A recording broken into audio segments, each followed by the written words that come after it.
Bonjour tout le monde, j'espère que vous allez super bien et donc je vous retrouve aujourd'hui pour vous présenter les mangas que j'attendais le plus avec impatience du mois de septembre 2020. Donc je vais commencer comme d'habitude avec le petit partenariat que m'a envoyé Doki Doki qui s'appelle Cautious Heroes. Voilà, qui est l'œuvre originale de Light Toshihi. Les dessins de Koyuki et le character design de Saori Toyota. Voilà, les deux premiers tomes sont sortis simultanément. On aura le tome 3 le 3 février 2021. C'est une série qui est toujours en cours avec 3 tomes. C'est un shonen, il est au prix de 7,50 € comme d'habitude chez Doki Doki. C'est de genre action, aventure, comédie fantastique et il est avec les thèmes de l'autre monde et de monstres. Donc cette histoire est très simple, nous allons suivre cette jeune fille qui est une déesse et qui a le pouvoir d'invoquer des héros pour qu'ils puissent sauver d'autres mondes parallèles à la Terre, on va dire ça comme ça. Et donc cette jeune déesse va avoir un problème un beau jour puisqu'un monstre va se réveiller. Et en plus c'est un monstre de classe S, donc il est très très puissant, donc elle ne peut pas invoquer n'importe quel héros. Et donc elle va chercher dans ses dossiers, elle va hésiter entre deux personnes et dans un excès de colère elle va faire tomber toute une pile et elle va tomber sur le dossier du jeune homme que l'on voit en couverture. Et donc quand elle va voir son dossier elle va croire à un miracle puisque ses stats sont tout bonnement époustouflantes et donc elle va décider de l'invoquer. Elle va l'invoquer, il va débarquer du coup et il va être très insolent avec cette jeune déesse qui d'habitude voilà, il ne réagit pas comme les héros lambda, où les héros lambda veulent tout de suite aller à l'aventure, ils veulent tout de suite terrasser le monstre et tout ça. Et en fait lui non, pas du tout, il est d'une extrême vigilance et donc du coup il a besoin de temps et de préparation avant chaque combat. Et donc du coup ça fait tourner la tête un petit peu de notre déesse parce qu'elle a l'impression de perdre son temps, etc.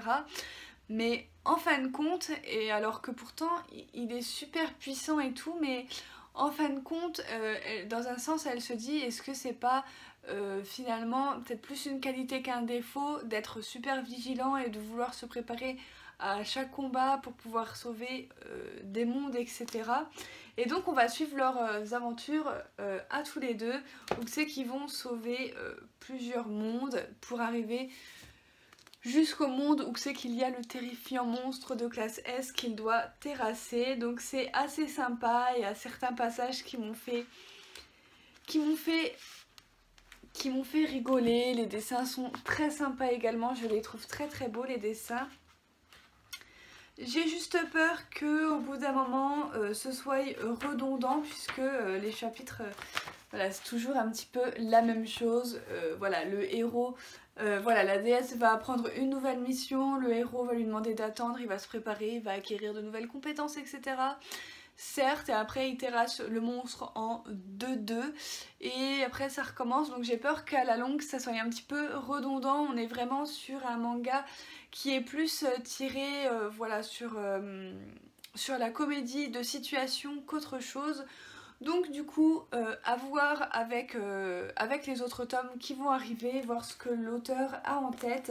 En attendant, ça a été une bonne lecture. On va passer à un petit coup de cœur. Donc c'est le premier tome de Alpi, The Soul Sander de Rona aux éditions Kiyun dans leur collection Seinen. C'est une série qui est toujours en cours au Japon avec 4 tomes et nous aurons le deuxième tome le 5 novembre. C'est un seinen qui est au prix de 7,90 €. Il est de genre action, aventure, fantasy avec les thèmes de monstres, nature et voyage. Voilà, je vous montre la couverture juste 5 secondes parce qu'elle est sublimissime. Voilà, et donc c'est complètement ça, c'est un voyage ou une aventure où c'est qu'on va suivre cette jeune fille avec son acolyte, voilà, qui la suit tout le temps, Je vais essayer de vous le montrer parce qu'on ne le voit pas sur la couverture. Moi au début quand j'ai lu le résumé je pensais que c'était la petite bestiole qu'on voyait là, mais en fait non, pas du tout. Ça représente plus les créatures divines qu'elle doit sauver. Donc c'est le monsieur que vous voyez juste ici qui s'appelle Palenai. Donc du coup voilà, c'est son serviteur, donc il l'a su au cours de ses missions et tout ça. Donc on va suivre Alpi, cette jeune Soul Sanders, qui voyage et qui surtout vient en aide aux populations dont les créatures divines viennent de mourir, et donc du coup laisse derrière elle une malédiction voilà, qui engendre en fait une masse noire en fait qui engloutit toute la culture et l'agriculture qu'il y a autour d'elle. Donc oui, ça va nous parler écologie, et donc on a cette petite Soul Sander qui vient libérer en fait les âmes de ces créatures divines, puisque elles sont respectées et tout par leur peuple, mais quand elles meurent c'est un véritable désastre. Donc du coup voilà, j'ai beaucoup aimé. Il y a des passages quand même assez sanglants, puisque de soigner des bêtes divines et d'utiliser la magie, il me semble que c'est la magie qu'elle utilise, enfin un pouvoir divin, voilà. Et donc bah voilà, des fois il y a un petit peu de sang et tout ça, donc ça passe super bien pour le mois d'octobre. Voilà, si vous cherchez une lecture pour le mois d'octobre, c'est celle-ci que je vous recommande du coup.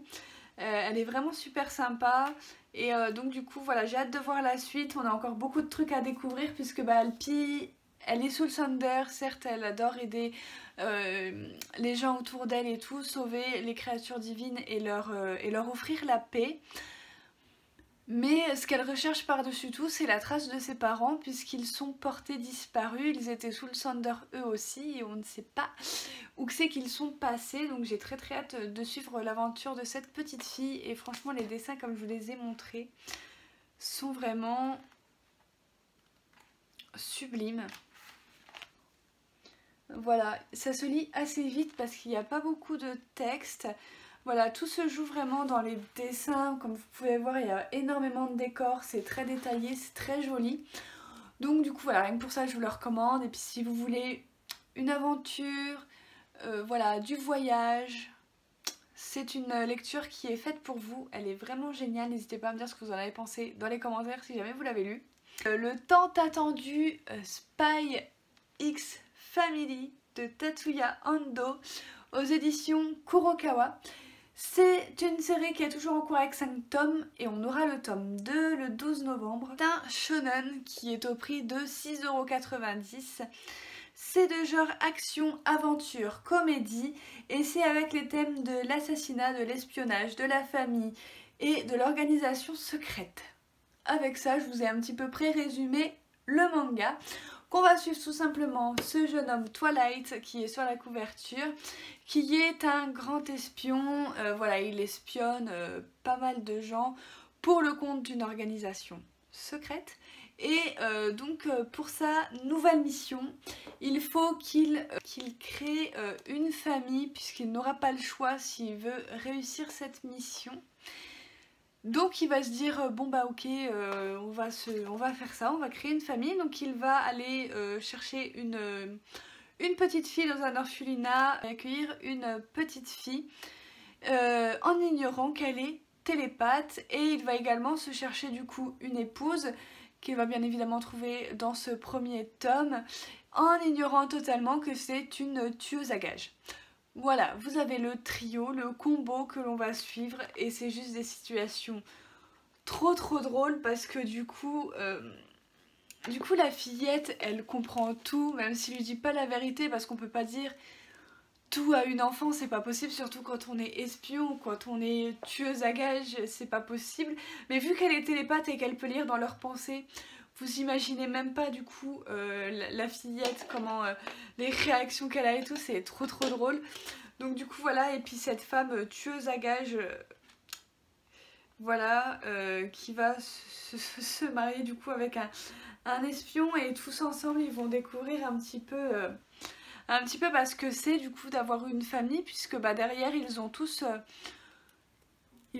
une vie assez sombre je trouve, et donc du coup bah, j'ai très hâte de voir la suite. C'était vraiment pas mal, franchement j'ai rigolé. Alors il y a des situations, c'est vraiment trop drôle. Ça a été un petit coup de cœur aussi, j'ai beaucoup aimé cette lecture et je ne regrette absolument pas de l'avoir acheté, de m'être lancée dedans. Franchement j'ai adoré, donc franchement si vous êtes passé à côté, je vous le conseille, il est vraiment sympa. Voilà, il y a de l'action, il y a surtout énormément de comédie, ça c'est vraiment trop drôle.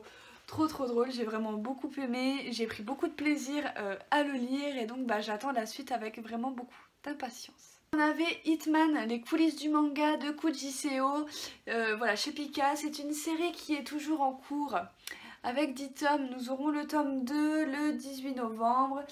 C'est un shonen, il est au prix de 7,20 €. C'est de genre comédie, romance, tranche de vie, et nous sommes avec les thèmes du manga quotidien et du travail. On va suivre ce jeune homme donc, qui s'appelle Ryonosuke, qui va du coup réaliser son rêve, c'est-à-dire de travailler dans l'édition du manga, puisque c'est un féru de manga, il adore ça, et donc bah, il aimerait bien vivre de sa passion et de ses rêves, et donc de devenir éditeur. Donc il va passer un entretien d'embauche, il va se faire bien évidemment embaucher du coup par, c'est quoi, le Shonen Magazine. Et donc eh bien, il va commencer de travailler en tant qu'assistant. Mais pour le moment, celui qui doit le former n'est pas là, et donc en même temps il va faire la rencontre de cette jeune fille voilà, qui s'appelle Tsubasa, et qui lui emmène bah, son premier manga, voilà, qu'elle a dessiné. Et donc Rinosuke va vouloir du coup la lancer, et il va lui promettre qu'elle va devenir la mangaka numéro 1 du Japon. On en est encore loin dans ce premier tome, mais j'ai beaucoup aimé en apprendre plus sur l'édition. C'est vraiment très bien maîtrisé, on sent que le manga voilà, sait de quoi il parle, et j'ai beaucoup aimé. J'ai hâte de voir du coup l'avancée de Tsubasa et de Ryosuke, voir jusqu'où ils vont aller. On reconnaît très bien la patte graphique de l'auteur, voilà, rien que pour les yeux c'est magnifique. Donc du coup voilà, il y a beaucoup d'humour, c'est très drôle. On reconnaît la patte de Kujiseo avec quelques fanservice, mais c'est très léger dans ce premier tome. Donc du coup voilà, hâte de voir ce qui va se passer dans le deuxième tome, puisque c'est un tome 1 d'introduction, donc j'ai pas forcément énormément de choses à vous en dire. Voilà, on a la présentation des personnages, voilà, qu'est-ce qu'ils font, qu'est-ce qu'ils sont, on voit le meilleur du magazine et le pire du magazine, etc. Mais voilà, c'est pas pour les mêmes raisons et tout, et j'ai vraiment beaucoup aimé. Dans ce premier tome, on a beaucoup de développement de personnages, donc sûrement que dans les tomes 2 ou 3, on va plus avancer dans le scénario. Donc du coup voilà, et j'ai hâte de voir la suite. On finit par les shoujo, donc voilà, comme ça ceux qui sont pas intéressés par les shoujo, ils peuvent quitter la vidéo. Donc tout d'abord on avait Secret Innocent World de Shiori Hamako, édition Kurokawa. C'est une série terminée en 2 tomes, et heureusement, et le tome 2 nous paraîtra le 12 novembre. C'est un shoujo de genre comédie romance avec les thèmes de l'amour et du cosplay. Il est au prix de 6,90 €. J'ai aimé ma lecture sans plus, je suis un petit peu déçue parce que je m'attendais à autre chose. Je ne vais pas pouvoir aller en profondeur dans ce tome 1, je vous en reparlerai plus en détail quand le tome 2 sera sorti et que la série sera intégrale. Voilà, parce que sinon je vais très vite vous spoiler le truc du premier tome. Donc du coup voilà, on va suivre une jeune femme en fait qui travaille et elle a un passe-temps, c'est de se cosplayer. Et un jour elle va se cosplayer dans la rue avec ses 2 amis aussi qui adorent ça.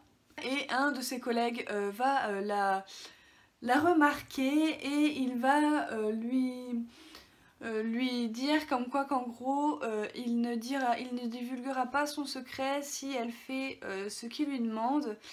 Et en fait bah, ce qu'il lui demande c'est totalement bateau et revu et re-revu, que j'ai été un peu dégoûtée.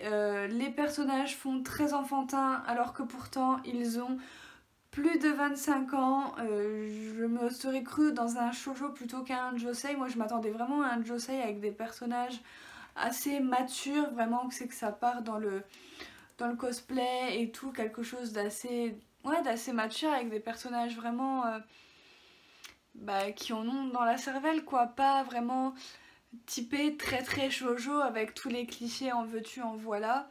Et franchement j'étais un petit peu dégoûtée, ça aurait pu donner une super série, donc j'achèterai quand même le tome 2 parce que c'est le dernier tome. Mais voilà, la série ne m'a pas convaincue et les dessins, c'est des personnages de 28 ans je crois, entre 25 et 28 ans, on a l'impression qu'ils en ont 16. Voilà, j'étais un peu dégoûtée. Donc voilà, je vous la recommande pas si vous êtes passé à côté, c'est pas bien méchant, même si je sais qu'il y a des avis excellents. Moi personnellement, c'est vraiment pas mon délire. Si vous voulez un truc sur le cosplay, penchez-vous peut-être plus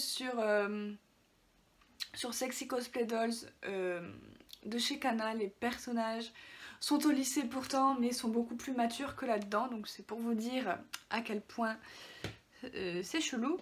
Et ensuite on va finir avec Teach Me More de Ai Hibiki aux éditions Soleil Manga. C'est une série terminée en 6 tomes et le tome 2 nous l'aurons le 9 décembre.